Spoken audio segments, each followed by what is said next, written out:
The first messenger didn't even finish his sentence. He burst into the British camp breathless, mud covering his boots, and pointed back toward the endless forests of the Mohawk Valley. "They're coming." The officers demanded numbers. He hesitated. Thousands. Around the camp, soldiers stopped what they were doing. Native scouts exchanged uneasy looks. Another runner arrived only minutes later, repeating the same story, but with even larger numbers. More Americans were joining every hour. Militia from every direction, entire columns already marching toward Fort Stanwix. Then came the report that truly changed the mood. The approaching army was led by Benedict Arnold, not some local militia officer, one of George Washington's most aggressive commanders. Within an hour, rumors were moving through the camp faster than official orders. Some soldiers claimed Arnold had nearly 3,000 men. Others insisted there were 5,000. By sunset, a few were whispering that the forests themselves were full of Continental troops waiting to surround the British. No one had actually seen such an army, but men were already preparing to run from it. And that is exactly what Benedict Arnold wanted. Because at that very moment, the army terrifying the British did not exist. The most remarkable part of the story wasn't that Arnold defeated an enemy force. It was that he convinced an entire army to retreat from soldiers who were never there. To understand how that became possible, you have to travel back to one of the most ambitious British campaigns of the American Revolution. The summer of 1777. London believed the rebellion could finally be crushed. British General John Burgoyne was advancing south from Canada with a carefully designed strategy. The objective was simple in theory: seize control of the Hudson River Valley and cut New England, the heart of the rebellion, off from the other colonies.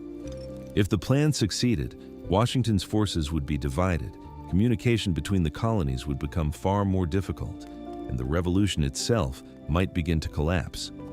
But Burgoyne was never supposed to fight alone. A second force under Colonel Barry St. Leger would move east from Lake Ontario, descend the Mohawk Valley, capture Fort Stanwix, and eventually join Burgoyne near Albany.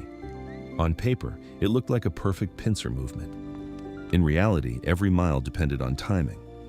If either army slowed down, the entire operation could unravel. Fort Stanwix suddenly became one of the most important positions in North America. Originally built by the British during the French and Indian War, it now blocked the route through the Mohawk Valley.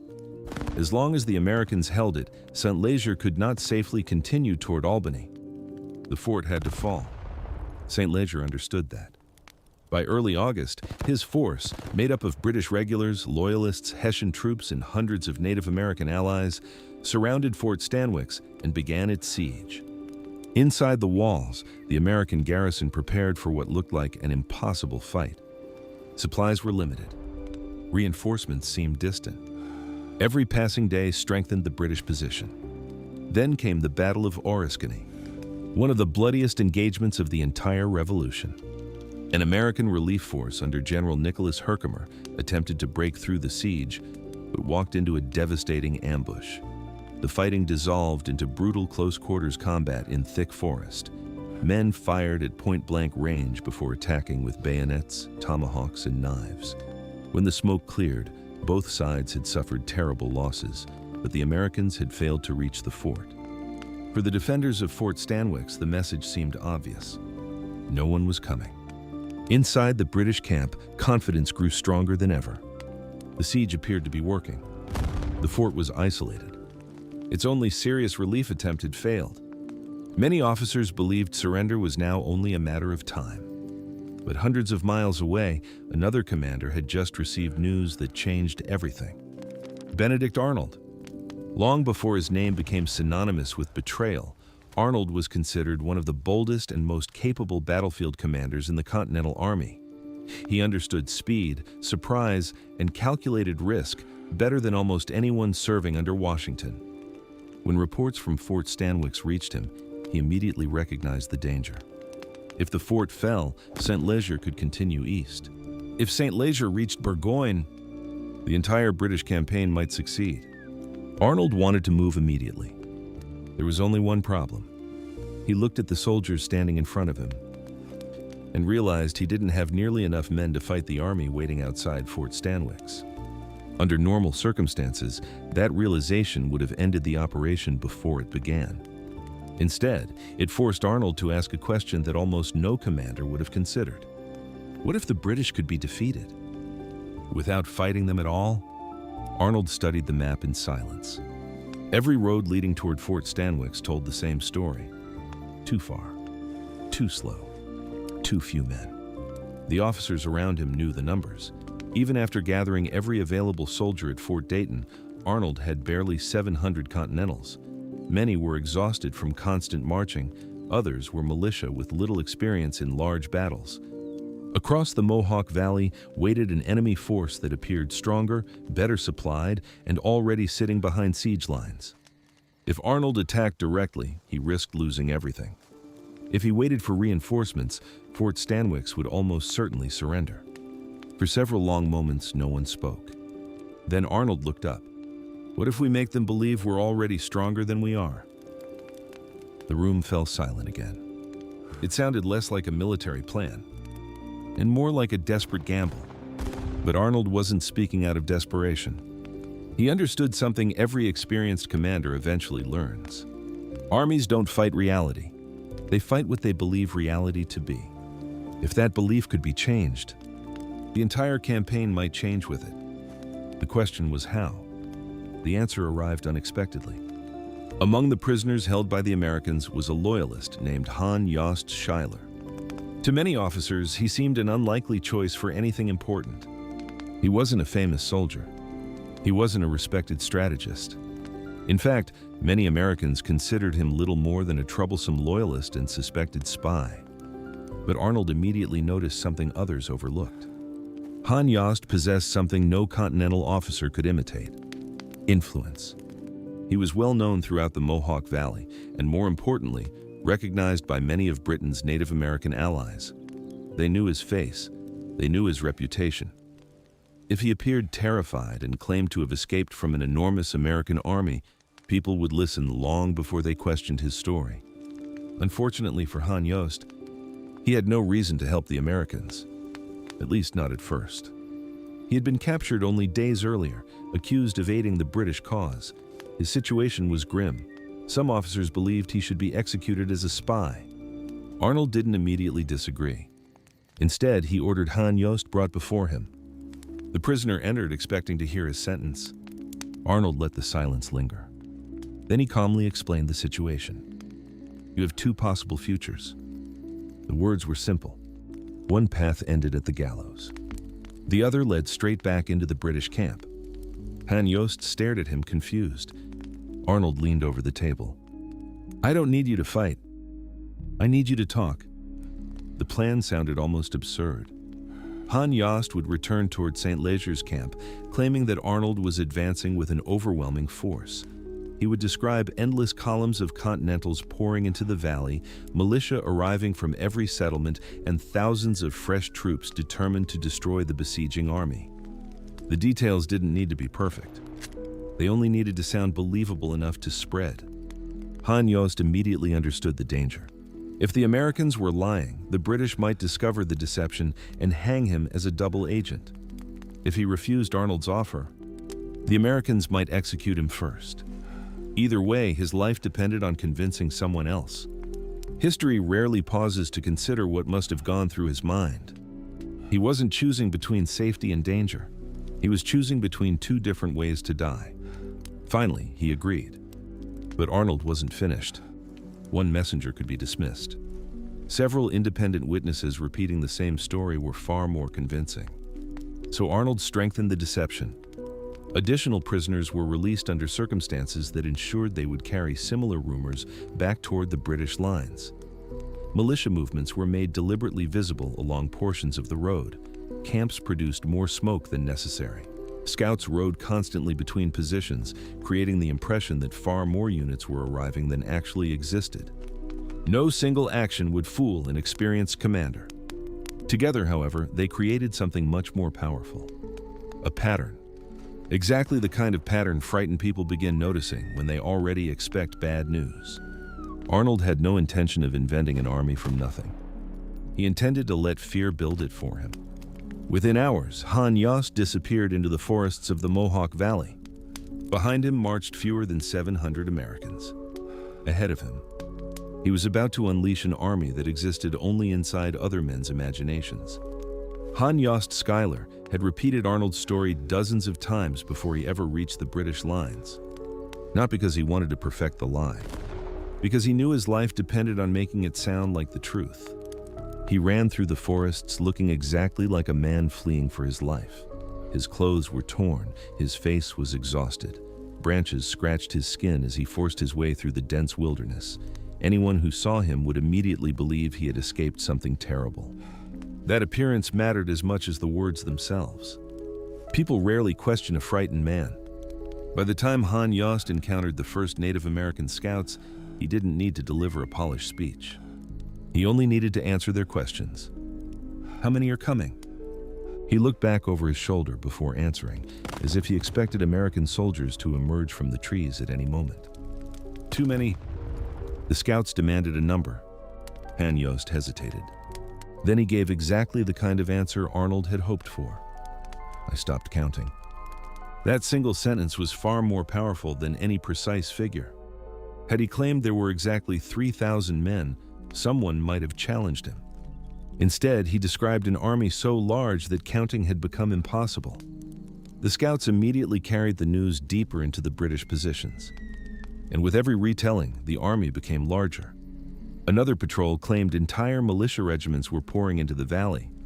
Someone else insisted fresh Continental regulars had already crossed the river. By afternoon, soldiers were repeating stories of endless columns stretching through the forests. No two versions matched perfectly. Ironically, that made the rumors even more convincing. Real eyewitnesses rarely tell identical stories. At almost the same time, Arnold's second layer of deception began to work. Several prisoners released by the Americans reached British-controlled territory carrying remarkably similar accounts. They had seen troops assembling. They had heard officers discussing Arnold's arrival. Camps were filling with militia. Reinforcements seemed to appear from every direction. None of them possessed the complete picture. Each knew only fragments. But those fragments pointed toward the same conclusion. Something enormous was happening. And then came the factor Arnold could never fully control. Fear began doing the rest.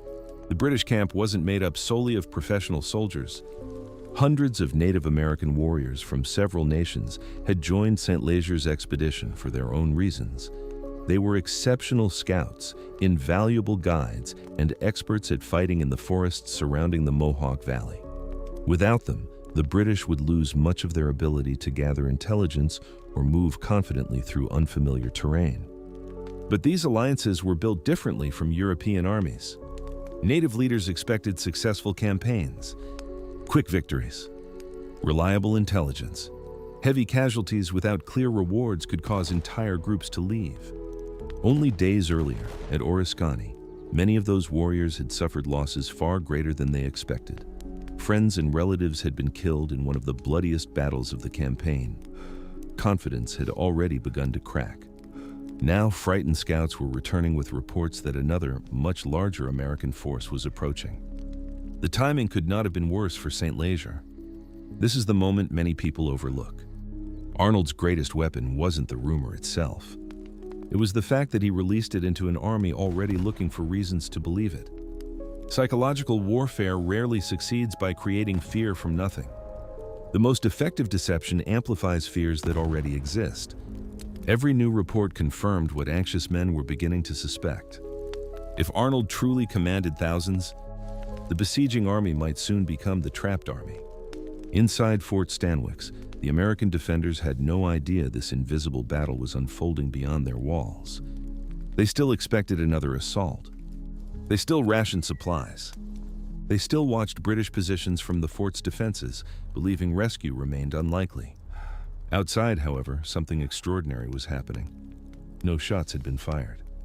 No battle lines had formed. Yet confidence inside the British camp was slowly changing sides. For Colonel Barry St. Leger, separating fact from fiction was becoming almost impossible. His scouts returned with conflicting reports. Native allies insisted the danger was real. Some Loyalists repeated the same warnings. Messengers continued arriving with new stories before the previous ones could even be verified. The forests surrounding Fort Stanwix had become something far more dangerous than a battlefield. They had become an echo chamber, and every echo sounded larger than the last. By the following morning, Colonel Barry St. Leger faced a problem no military manual could solve. Every report arriving at his headquarters contradicted the last. One scout claimed Arnold was only a day away. Another insisted American militia were already moving through the forests behind the British lines. A Loyalist writer swore he had seen fresh columns marching west. No one agreed on the numbers, but almost everyone agreed on one thing. Arnold was coming. St. Leger demanded evidence. How many men? No one could answer with certainty.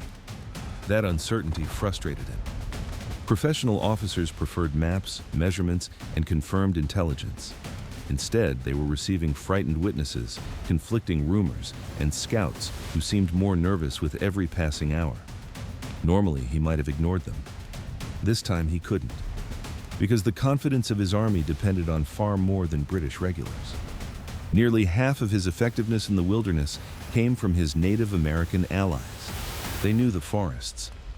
They located enemy movements. They protected the flanks.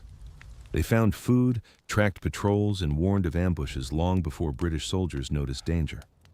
Without them, St. Leger's army would become slower, blinder, and far more vulnerable. That made their growing anxiety impossible to ignore. Many native leaders had entered the campaign expecting quick victories, valuable supplies, and prisoners to take home. Instead, they had experienced something entirely different. Only days earlier, the Battle of Oriskany had turned into one of the bloodiest fights of the entire Revolutionary War. Although the British technically held the field, many native warriors suffered devastating losses. Entire war parties had lost experienced fighters, respected leaders, brothers, and sons. Victories were supposed to bring rewards, not funerals. Now those same warriors were hearing that another American army, supposedly much larger than the first, was marching straight toward them. Some began asking uncomfortable questions. Why remain here? Why risk another battle?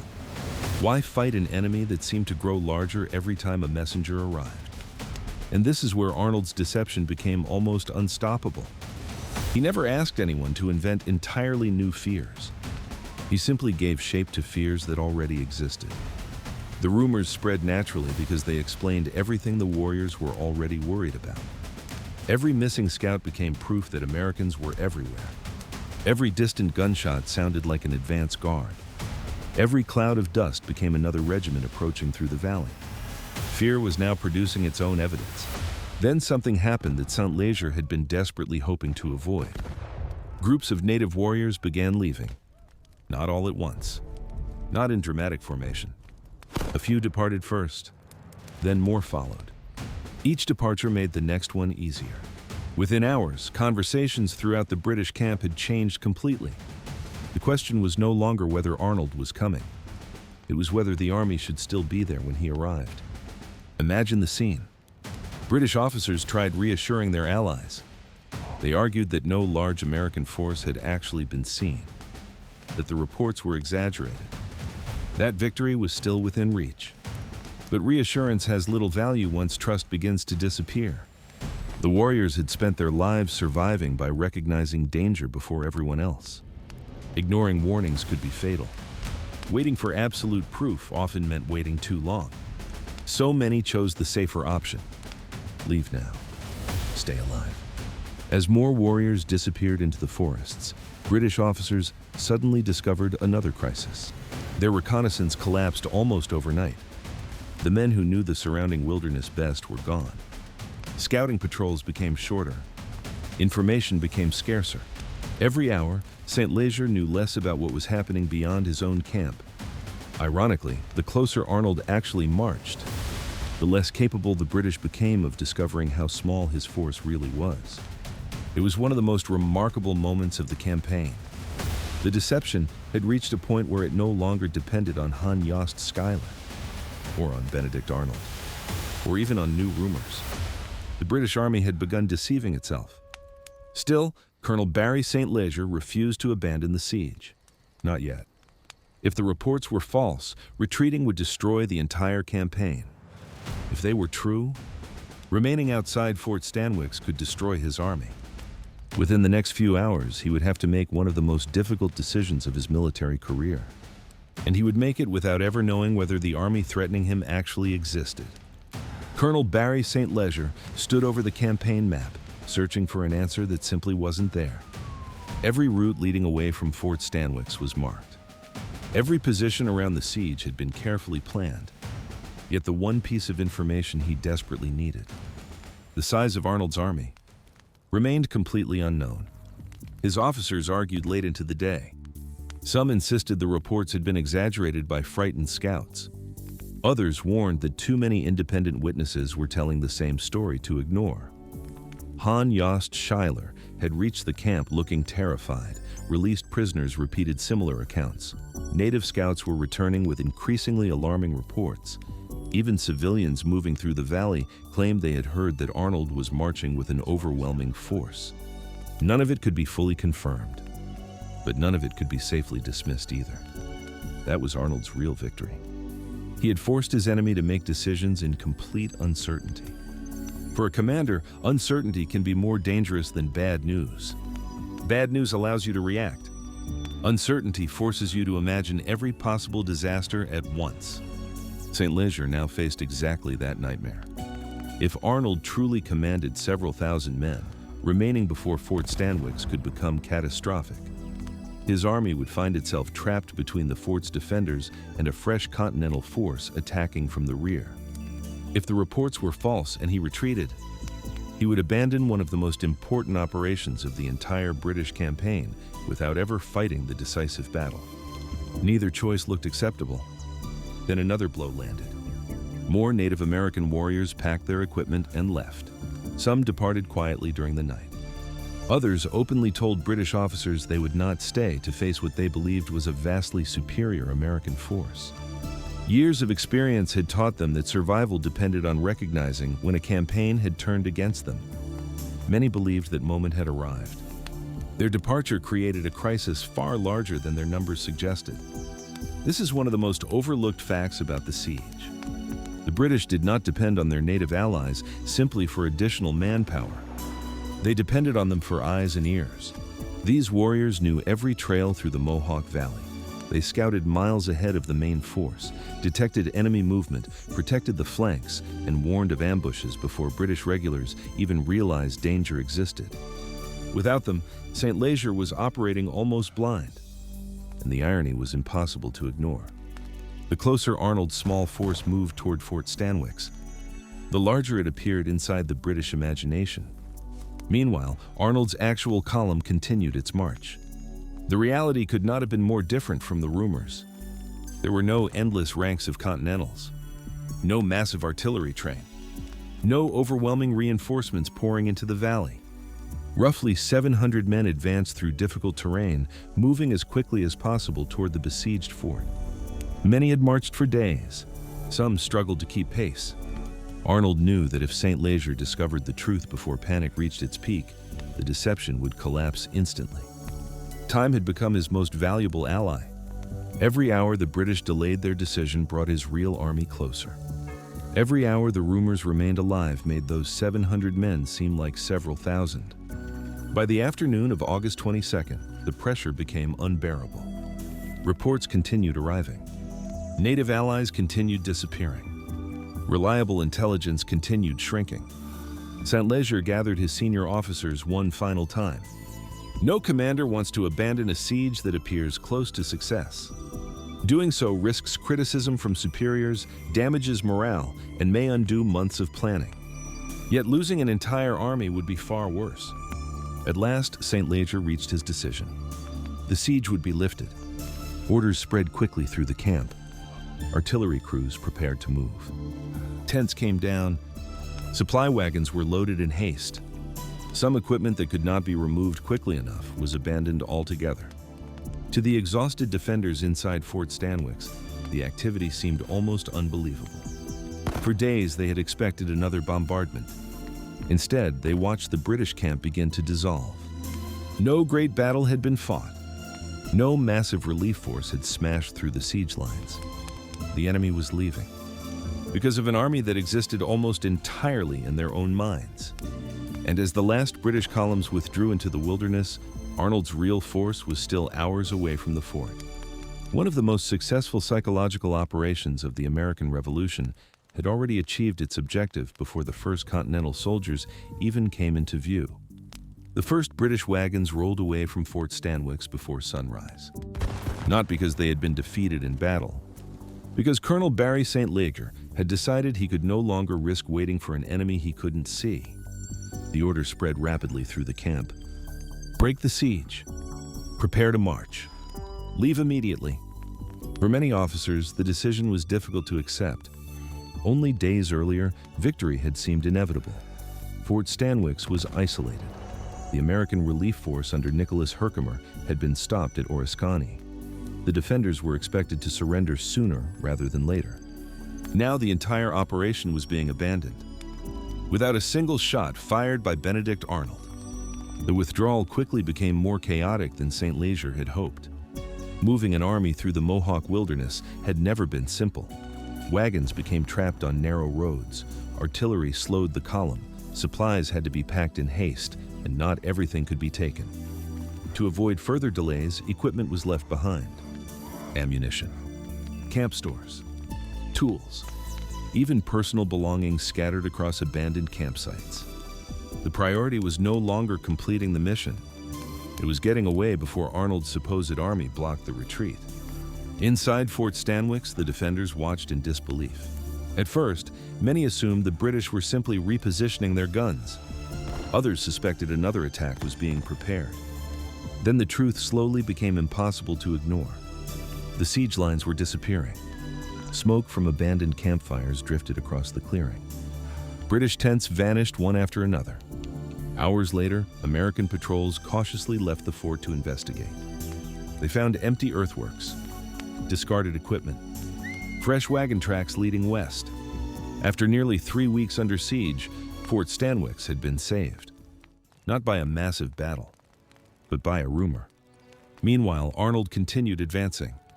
His soldiers expected resistance at any moment. They had no reason to believe the deception had already worked. Every mile was covered cautiously, anticipating ambushes or desperate British rearguards. Instead, they encountered abandoned positions, scattered supplies, evidence of a hurried retreat.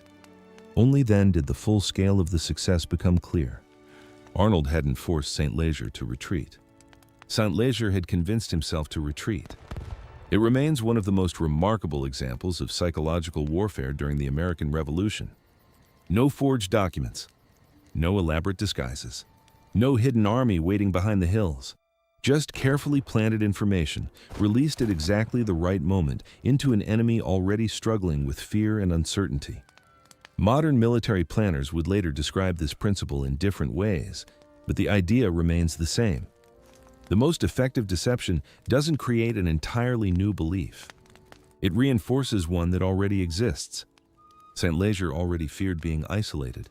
His native allies already feared another bloody battle after Oriskany. His scouts were already reporting confusing and incomplete information from the forests. Arnold simply connected those fears into a single story. And once enough people believed that story, reality no longer mattered. The consequences reached far beyond Fort Stanwix. St. Leger's retreat shattered the western half of Britain's 1777 campaign. General John Burgoyne had expected this force to advance down the Mohawk Valley and eventually join him near Albany. Together, the two armies would help isolate New England and tighten British control over the Hudson River corridor. That junction never happened. Instead, Burgoyne continued south without the support he had been counting on. His army became increasingly isolated. American forces grew stronger. Supplies became harder to obtain. The balance of the campaign quietly began to shift. Few soldiers marching away from Fort Stanwix realized it at the time. But their retreat marked far more than the end of a failed siege. It marked the beginning of the collapse of Britain's entire strategy in northern New York. And all because one commander understood something his opponent did not. An army does not always retreat from the enemy standing in front of it. Sometimes, It retreats from the one it believes is just beyond the trees. When Barry St. Leger finally learned the truth, it was already too late. The massive American army that had forced him to abandon the siege had never existed. There had been no thousands of Continentals hidden beyond the forests, no overwhelming columns marching through the Mohawk Valley, no giant relief force surrounding his position. Benedict Arnold had advanced with only about 700 men, enough to reinforce Fort Stanwix, nowhere near enough to destroy St. Leger's army in open battle. By the time that reality became clear, the British were already retreating toward Lake Ontario. The campaign was over. One carefully planned deception had accomplished what an outnumbered army almost certainly could not. But the true importance of Fort Stanwix wasn't measured by the siege itself. It was measured by everything that happened afterward. The British strategy for 1777 depended on coordination. General John Burgoyne was marching south from Canada. Barry St. Leger was supposed to advance east through the Mohawk Valley. Further south, British forces under General William Howe were expected to apply additional pressure, creating a series of coordinated operations that would isolate New England from the rest of the colonies. It looked impressive on paper. In reality, every part depended on the others. Once St. Leger withdrew, that strategy began to collapse. Burgoyne continued advancing without the western force he had expected to meet. Every mile carried him farther from reliable supply lines. American militia gathered in increasing numbers. Roads became more dangerous. Food became scarcer. The initiative slowly shifted away from the British. Less than 2 months later, Burgoyne's army surrendered at Saratoga. It became one of the greatest turning points of the entire American Revolution. The victory convinced France that the Continental Army could defeat Britain, leading to the French alliance that transformed the war. Historians still debate exactly how much St. Leger's failure contributed to Burgoyne's defeat. But few disagree on one point. The collapse of the Western offensive removed a crucial piece of Britain's plan, and that collapse began outside Fort Stanwix, long before Arnold's soldiers ever reached it. There is another irony that history rarely mentions. Years later, Benedict Arnold would become the most infamous traitor in American history after attempting to surrender West Point to the British. Today, his name is remembered far more for betrayal than for battlefield brilliance. Yet in the summer of 1777, Arnold was still one of the Continental Army's most gifted commanders. At Fort Stanwix, he demonstrated something that great military leaders throughout history have understood. Victory doesn't always belong to the larger army. Sometimes it belongs to the commander who understands how the enemy thinks. Arnold never asked the British to believe something impossible. He gave them a story that fit the fears they already carried. Their native allies had suffered heavy losses at Oriskany. Their intelligence was becoming unreliable. Conflicting reports arrived faster than they could be verified. Under those conditions, the rumor of an enormous American army didn't sound absurd. It sounded believable.